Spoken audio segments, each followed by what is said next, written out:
Chablais. Prévention, alimentation, optique. Tout s'explique. Tout s'explique. Tout s'explique sur Radio Chablais. La rubrique immobilière avec Pascal Rable de Blue Immobilier SA. Vente, gérance et mise en valeur de votre bien immobilier. www.blueimmobilier.ch. Chercher un appartement ou une maison à louer, c'est pas toujours évident. Faut être très attentif si on veut pas que notre futur nid douillet ne devienne notre pire cauchemar. Comment s'y prendre pour rechercher une location? C'est ce que nous allons développer avec Pascal Rable, agent immobilier et directeur de Blue Immobilier SA. Bonjour Pascal. Bonjour Maurizio, bonjour à tous les auditeurs. Alors comment on va organiser nos recherches? Il faut commencer par définir ce qu'on veut. C'est juste faire une sorte de checklist? Alors oui, effectivement, donc c'est primordial de définir vos critères de recherche avec une liste de priorités, suivant les éléments qui vous sont impératifs, comme le loyer maximum et le nombre de pièces, et les autres éléments donc qui peuvent être un peu plus secondaires. Après, bien sûr, donc cette liste de priorités dépend de chaque personne. Par exemple, la vue sera un critère indispensable pour certains, alors que ce sera un bonus pour d'autres. Lorsqu'on définit une zone géographique, à quoi il faut être attentif? Je sais pas moi, la proximité des écoles, son lieu de travail, la nounou des enfants, ce genre de choses-là? Si on parle de manière assez étendue, donc c'est-à-dire que votre recherche se porte sur une zone avec un rayon de plusieurs kilomètres, alors il faudrait déjà commencer par se renseigner sur l'attractivité des différentes communes qui touchent votre recherche. Quel est le taux d'imposition sur telle ou telle commune? Quelles sont les activités à y faire? Quels sont les commerces et entreprises présentes? Où sont situées les écoles? Quels sont les cycles de scolarité?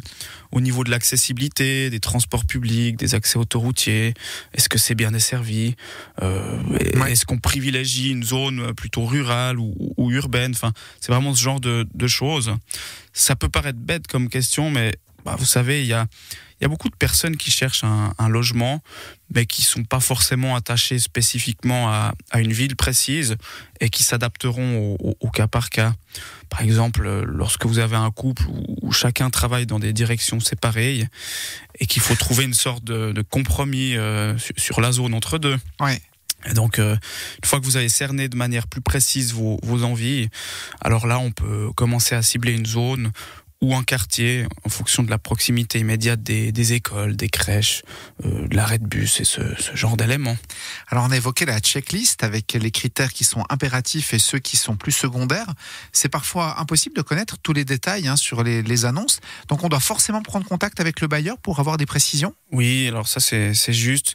Par exemple, si la proximité immédiate avec les transports publics, c'est un critère indispensable pour vous, parce que vous n'avez pas de véhicule, par exemple, alors la localisation au sein même d'une commune, c'est un élément que vous devez connaître avant d'organiser une éventuelle visite.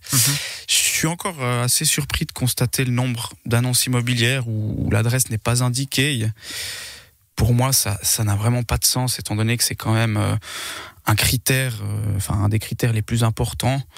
Bon, après, d'après mon expérience, quand vous avez une annonce immobilière où l'adresse n'est pas précisée, ça indique souvent que la localisation n'est pas très bonne. Ah oui, ok. Parce qu'en fait, si vous avez un appartement en plein centre-ville, à 2 minutes à pied de la gare, par exemple, c'est une plus-value réelle et ça n'aurait pas vraiment de sens de ne pas le mentionner. C'est vrai.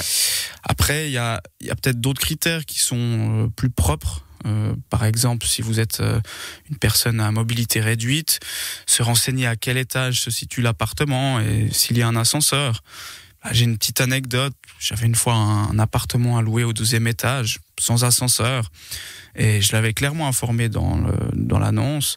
J'arrive sur place pour la visite et la dame avait une poussette, puis elle m'a dit que c'était pas possible. Alors du coup, on n'a même pas fait la visite.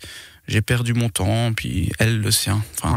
Bref, la morale à tout ça, c'est que si vous avez des critères qui vous sont vraiment indispensables, mais qui ne sont pas forcément mentionnés, comme, je sais pas moi, la superficie des chambres, le nombre de salles de bain, les places de parc, ce genre de choses, n'hésitez pas à demander ces renseignements avant la visite et puis pas pendant. Oui, c'est effectivement, comme vous le disiez, ça évitera de se déplacer pour rien et puis de toute façon pas vouloir poursuivre parce qu'on n'est pas vers ce qu'on aimerait. Exact. Est-ce que de déposer son dossier dans des agences, ça pourrait être utile? Oui, ça peut être utile. Après, faut bien comprendre que chaque agence immobilière possède sa clientèle et que vu le nombre d'agents, ça prendrait un temps énorme d'aller déposer son dossier partout.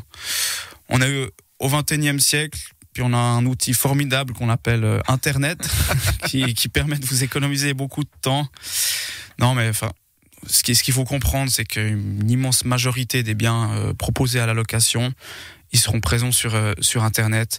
Donc ça vous permettra de pouvoir comparer les objets selon une offre beaucoup plus grande et ça vous facilitera vraiment la vie.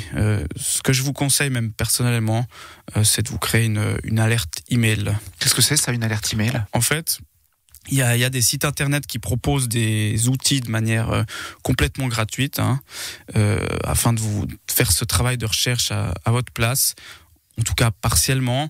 Donc concrètement, si vous insérez vous devez insérer donc une zone géographique, une fourchette de loyer, le nombre de pièces, la surface, puis d'autres critères encore si besoin. Puis dès que vous avez un objet qui correspond à votre recherche, donc cet objet qui arriverait sur le marché, eh bien, vous serez automatiquement informé à l'aide d'un email qui aura un lien dans votre annonce. Puis après, comme on l'a vu juste avant, s'il y a des critères indispensables pour vous qui ne sont pas mentionnés, alors il faudra quand même prendre contact avec l'agence immobilière pour demander des précisions. Mais bon, vous aurez déjà un premier filtre qui vous fera économiser du temps. Effectivement, ça évite de devoir éplucher toutes les annonces. Ça peut, comme vous dites, faire gagner du temps. Et lorsqu'on a trouvé, Pascal, un objet qu'on a visité et qu'on souhaite envoyer notre dossier de candidature, qu'est-ce qu'il faut faire là ?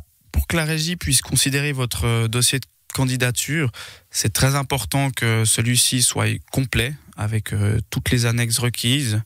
Donc, vous aurez une fiche de renseignement avec vos informations personnelles, comme le nom, la date de naissance, votre adresse, situation financière, ce genre de choses.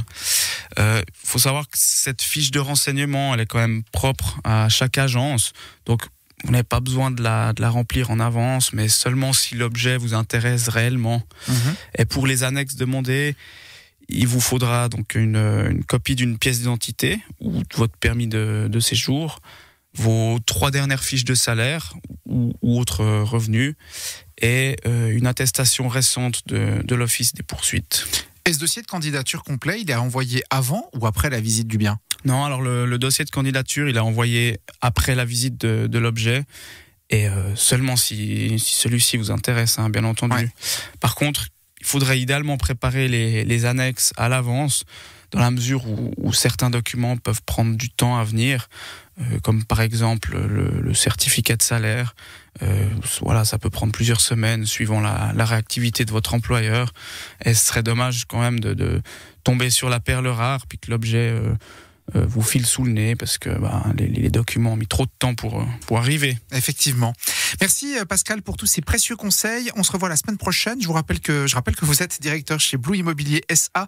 On vous retrouve aussi sur internet blueimmobilier.ch. Belle fin de matinée. Merci, pareillement. La rubrique immobilière avec Pascal Rable de Blue Immobilier SA. Vente, gérance et mise en valeur de votre bien immobilier. www.blueimmobilier.ch